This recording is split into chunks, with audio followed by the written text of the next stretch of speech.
စီးပွားရေးတစ်ခုကိုဝင်တော့မယ်ဆိုရင်ဘယ်ဈေးကွက်တွေကိုဝင်မယ်ဆိုတာကိုအရေးကြီးတယ်နော်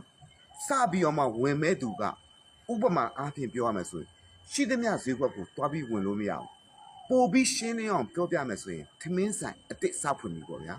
ထမင်းဆိုင်အစ်စ်မှာတော့ဟင်းအမဲအစုံတင်ကျင်တာပေါ့ဒါပေမဲ့ကိုကမိတ်မရှိတဲ့အချိန်ကြတော့နော်ကြက်သားဟင်းတင်မယ်ဝက်သားဟင်းတင်မယ်ငါးဟင်းတင်မယ်ကြက်သားဆိုလည်း2မျိုးဝက်သားဆိုလည်း2မျိုးငါးဆိုလည်း2မျိုးအစိတ်သားဆိုလည်းအမျိုးစုံတင်မယ်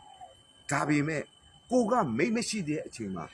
နော်တချို့ဟင်းတွေကကြံခဲ့လိမ့်မယ်ကြက်သားနဲ့ငါးကရောင်းရလိမ့်မယ်စိတ်သားနဲ့ဝက်သားကကြံခဲ့လိမ့်မယ်အဲ့တော့ကြက်သားနဲ့ငါးတို့ရောင်းရတဲ့အမျက်တွေကစိတ်သားနဲ့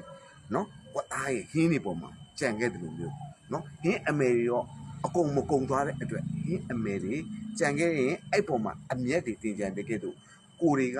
ဈေးကွက်တစ်ခုလေးကိုဝင်တော့မယ်ဆိုရင်ဘယ်ဈေးကွက်ကိုဝင်မလဲတရားစဉ်းစားပါခုနထမင်းဆိုင်ဖွင့်တယ်လို့မျိုးပြောမယ်ဆိုရင်ဒီရဲ့နေနေအကြိုက်ကအချိုကြိုက်သလားအငံကြိုက်သလားအဆက်ကြိုက်သလား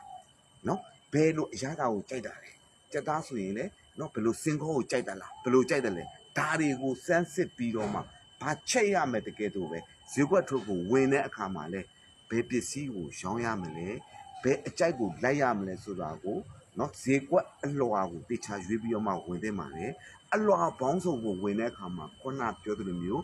ကိုယ့်ရဲ့အမျက်တွေကတလွှာမှာပဲအဆင်ပြေသွားပြီကြံတဲ့လွှာတွေအဆင်မပြေသွားဘူးဆိုရင်အမျက်တွေကအဲ့မှာသွားပြီးတော့မှကြံသွားတယ်လို့ဖြစ်သွားလိမ့်မယ်အဲ့တော့ကိုကဘယ်ဈေးကွက်တွေကိုဝင်မလဲဈေးကွက်အလွှာကိုတေချာရွေးချယ်ပြီးတော့မှဝင်မှာခုမှစပြီးတော့မှဈေးကွက်တွေကိုဝင်ကျင်တဲ့သူတွေအတွက်ဆရာအကြံပြုလိုက်ပါတယ်အားလုံးတွေ့ရှင်ကြပါစေကျွန်တော်လည်းဆရာတင်ပါ